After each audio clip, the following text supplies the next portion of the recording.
Shabbat Shalom, Hanukkah Sameach. Estamos em Parashat Miketz, que também é época de Hanukkah. Costume, em geral, é essa época. E esse Shabbat, em especial, é um Shabbat onde a gente tem algumas festividades que coincidem.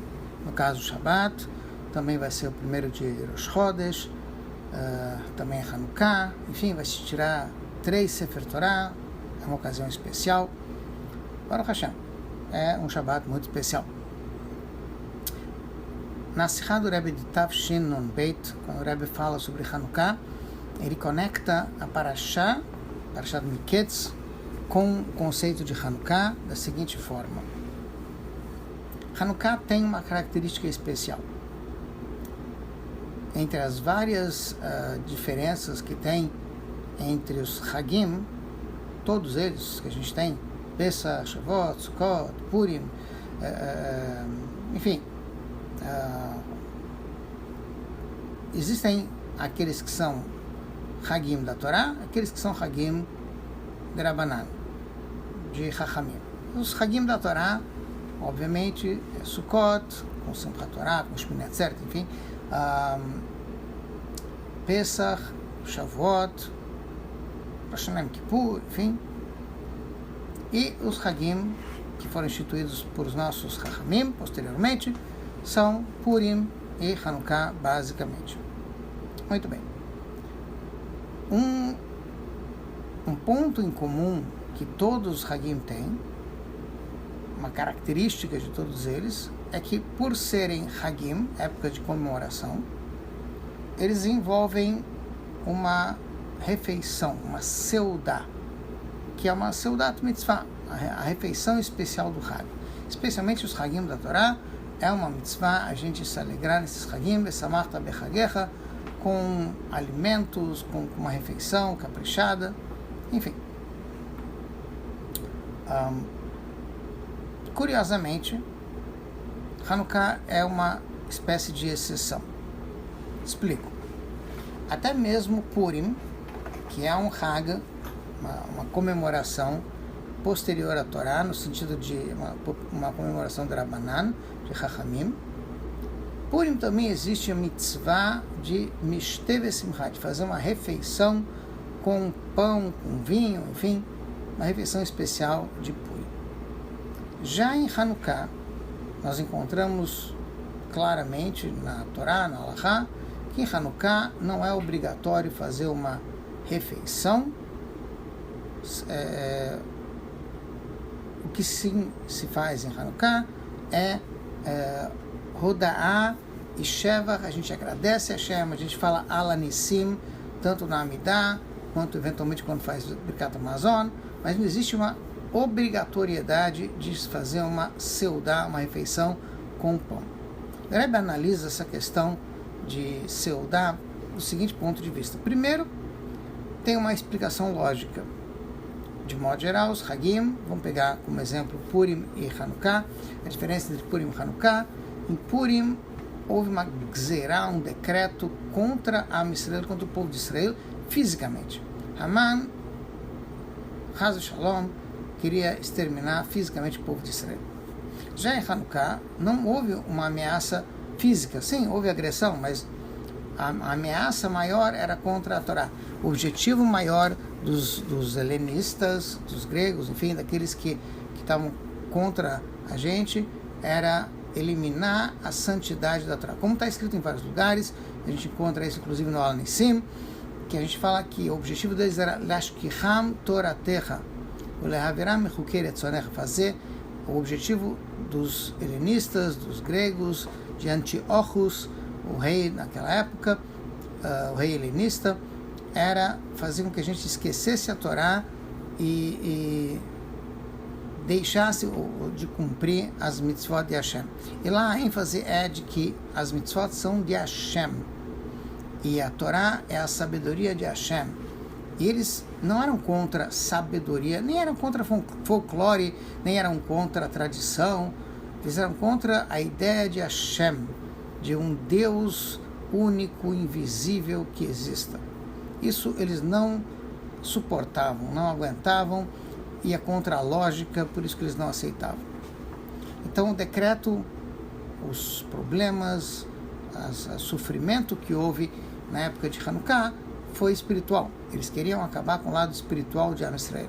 Eles até aceitavam a existência do povo de Israel fisicamente, contanto que eles se assimilassem à cultura dos gregos. E aí então os Yevanim impurificaram o azeite no Beit HaMikdash e houve um Nes, que foi realmente uma coisa acima da lógica, acima da natureza, de que o azeite de Hanukkah permaneceu por 8 dias, quando só dava para fazer um dia, para ficar aceso por um dia, e esse é todo o mês de Hanukkah. A gente comemora justamente, especialmente com o acendimento das velas de Hanukkah. Ou seja, o ponto alto de Hanukkah é o azeite.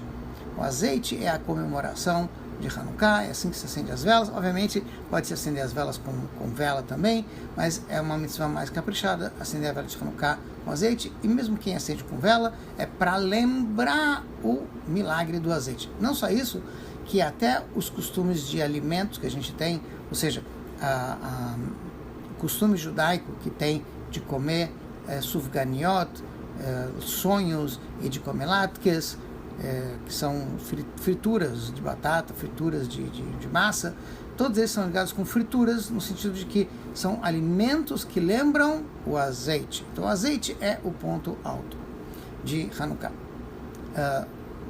onde se frisa mais o lado espiritual do que o lado físico.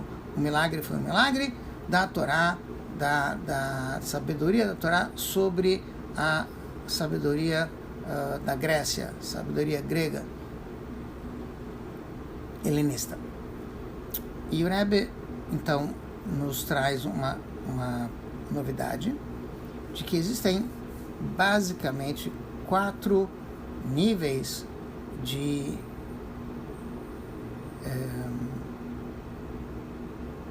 entendimento da Torá, ou de profundidade da Torá. Esses 4 níveis são correspondentes aos vários tipos de alimentos com os quais a Torá é comparada. Primeiro, originalmente, a Torá é comparada com água. Em Mayim ela Torá. Torá é água. Porque Torá é água, assim como a água vem de cima para baixo, água da vida, assim também a Torá veio de cima para baixo, foi dada no Monte Sinai, veio de cima, veio do céu, aqui para baixo, para a terra. Outro nível de Torá é Lechem. A Torá é chamada de alimento, é como um alimento que entra dentro da gente, e esse alimento, ele nos dá a vida. E seria um lado da questão da Torá, se comparada com alimento. A Torá, Hashem, tua Torá me alimenta, está dentro do meu estômago. Então a Torá é um alimento, ela diferente das mitzvot, que muitas vezes são chamadas de um cheiro. A Torá é um alimento que entra e faz parte da gente. A Torá também é comparada com yain, vinho, aquilo que dá alegria para a pessoa. Então a Torá também é chamada de vinho. E Yeinashel Torá, a parte mais no bom sentido, viciante, alegrante, parte da Torá que nos traz prazer. E você tem também a Torá sendo comparada com shemen, com azeite. E a ideia aqui é de que nesses 4 níveis nós temos basicamente 2. A parte revelada da Torá é comparada com água e pão. Isso a gente encontra em vários livros, inclusive o Rambam, Maimônides, ele usa um pouco desse exemplo de que ele fala no início do Mishneh Torah sobre a parte mais profunda da Torá, Maseh Merkavah, Maseh Bereshit, os segredos da natureza, os segredos místicos da Torá. Tudo isso é chamado de um passeio, de um prazer, mas ele diz que antes de sair para passear, tem que encher o estômago com alimento. Ou seja, primeiro, antes de você passear pelo lado místico da Torá, pelo lado mais profundo da Torá, você tem que procurar se alimentar com a parte básica da Torá, o alimento básico da Torá, que é a parte revelada da Torá. Então, a parte que é chamada de água E pão é a parte da Torá onde a gente vê Halachá, a gente vê a parte prática da Torá, as mitzvot, como tem que ser feitas na prática, e aquilo que a gente aprende do lado literal, simplista da Torá, que obviamente é como o alimento, que isso é básico para toda a Torá. Mas existe também o lado mais prazeroso da Torá, um lado mais profundo da Torá, que é o chamado de Yeiná Shel Torá, o vinho da Torá. Assim como o vinho é um alimento que você toma não sempre, diferente da água e do pão que você toma todo dia. A ideia de pão e água é o mínimo que precisa para sobreviver como ser humano. Enfim, você tem também ocasiões especiais, como Yom Tov, onde você também toma vinho, você comemora, você se alegra através do vinho. Então também existe o lado alegórico da Torá, o Midrash, por exemplo, e que isso traz uma profundidade maior e uma alegria maior no estudo de Torá. E existe o lado da Torá que é comparado com o azeite. O azeite é um alimento. No entanto, curiosamente, a gente não come azeite, nem deve comer porque faz mal. O azeite ele é misturado em gotinhas, seja numa salada, num alimento, ou é misturado com um alimento até que ele é feito junto com esse azeite.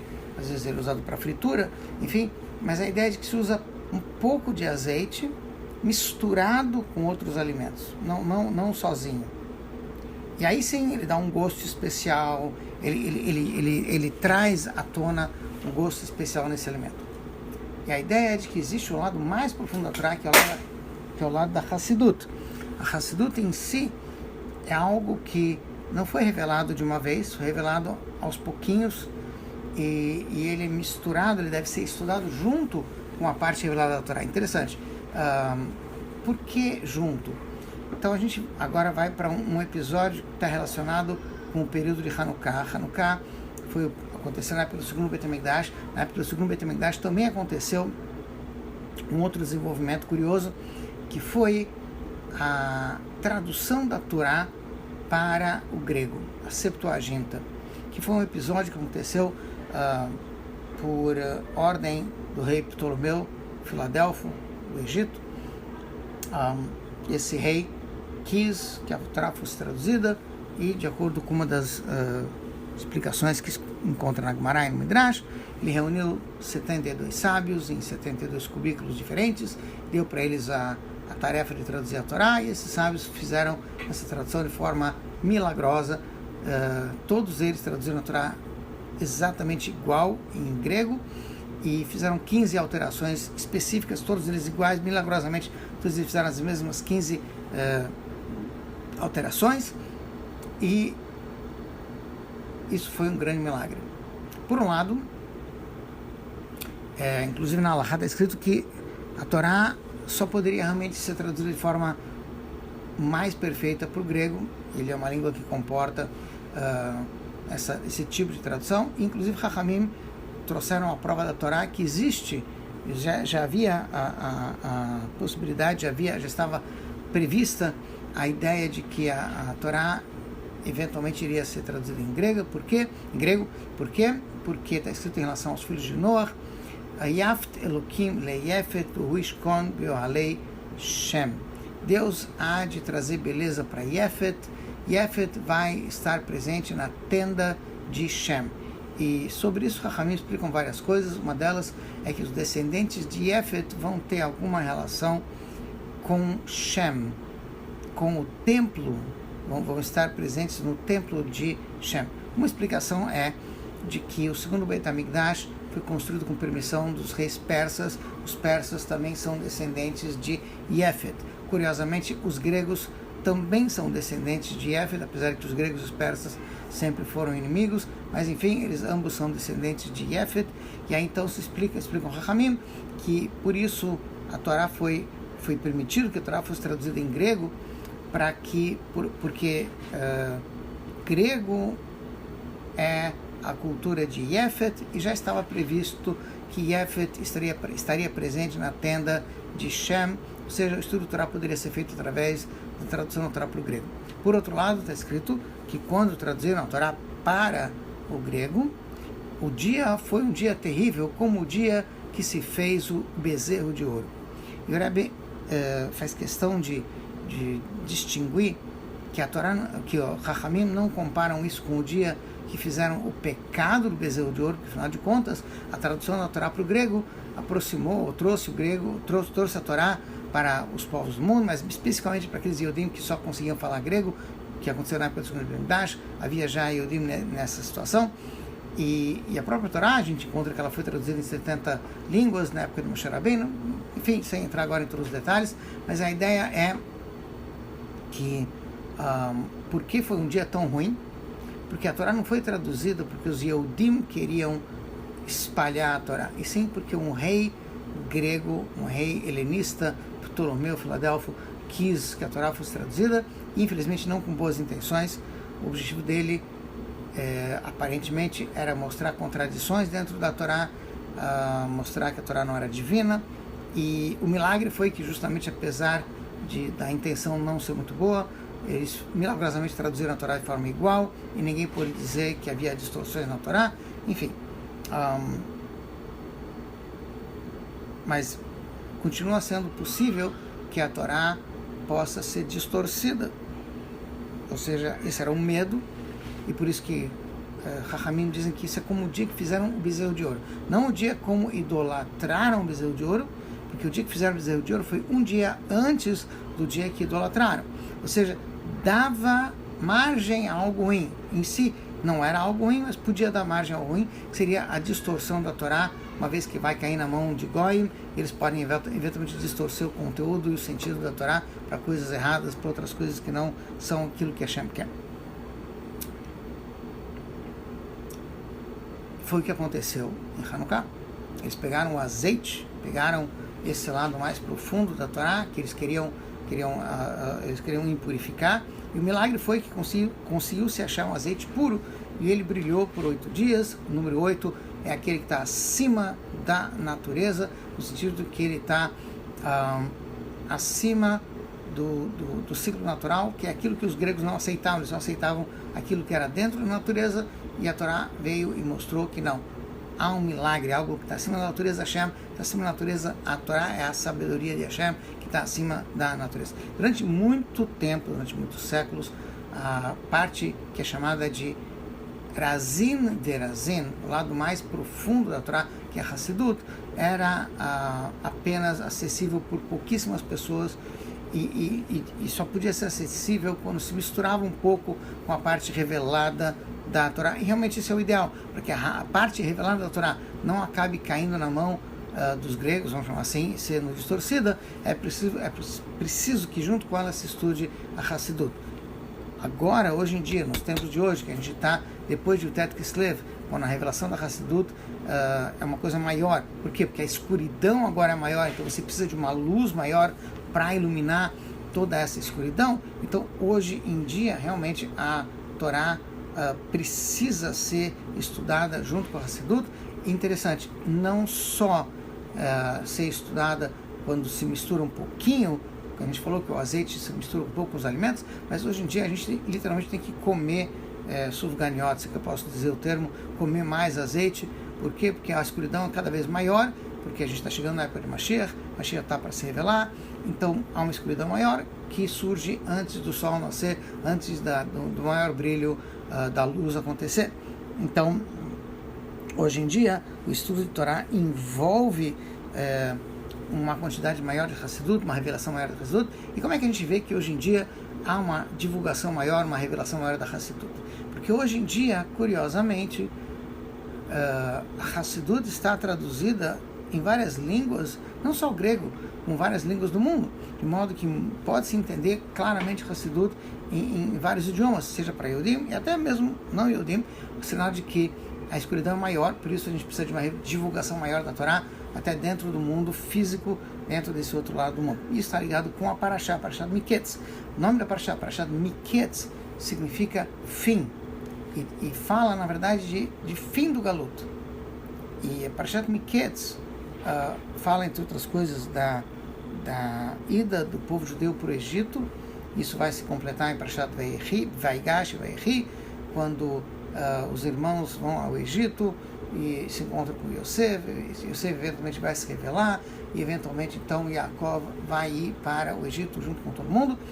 E mesmo assim, mesmo estando no Egito com maior conforto, eles ainda vão dizer, Yaakov vai dizer para o faraó que minha vida está incompleta. Por quê? Porque o objetivo maior é trazer a Torá para o lugar mais baixo do mundo, Dirá Betartonim, fazer uma moradia para achar no mundo inferior, mas o Egito não é a última parada de Am Yisrael. A gente está no Galut, por enquanto, a gente está no Galut, durante esse último período do Galut, até a revelação da Geulah, a revelação de Mashiach, porque aí sim a gente vai sair completamente desse Galut e vai para Eretz Israel, para a construção do terceiro Beit HaMikdash, está ligado com Yaakov, que é o terceiro dos avós, está ligado com o terceiro Beit HaMikdash. E a ideia aqui é a seguinte: nós estamos agora revelando a parte mais profunda da Torá, Razin de Razin, o azeite da Torá. A ideia de Hanukkah é que o brilho do azeite ilumina não só dentro da casa de cada um de nós, que é muito importante que a Torá brilhe dentro da casa de cada um de nós. Esse é um dos motivos, inclusive, que o Rebbe fez uma campanha de ter livros judaicos em casa, para que a Torá brilhe dentro da nossa casa. Mas em Hanukkah a gente aprende que não basta que a luz brilhe dentro da nossa casa, é preciso que essa luz do azeite de Hanukkah, da parte mais profunda da Torá, brilhe para fora de casa, na rua também. Originalmente, a mitzvah de Hanukkah era acender as velas na porta do lado de fora da casa, para que todo mundo pudesse ver, do lado oposto à mezuzá, para mostrar que até o lado esquerdo, o lado de Gvurá, o lado onde há mais escuridão, ele pode e vai ser iluminado pela luz da Torá, principalmente pelo lado que é o chamado azeite da Torá, Razin de Razin, o lado da Hassidut, o aspecto da Hassidut, que é o aspecto mais profundo da Torá. Esse aspecto vai iluminar até mesmo o lado de fora, a rua, o lado que se opõe, o lado onde há escuridão, vai ser iluminado pela Torá. E isso vai ser Miketz, isso vai trazer o final da Galut, o final desse momento que a gente se encontra agora, e o início da Geulah, o início de um momento onde a parte mais profunda da Torá, o Razin de Razin, vai ser revelado para todo mundo, principalmente com a construção do terceiro Beit HaMikdash e com a vinda de Mashiach. Que a gente possa ter um Shabbat Shalom e um Hanukkah Sameach.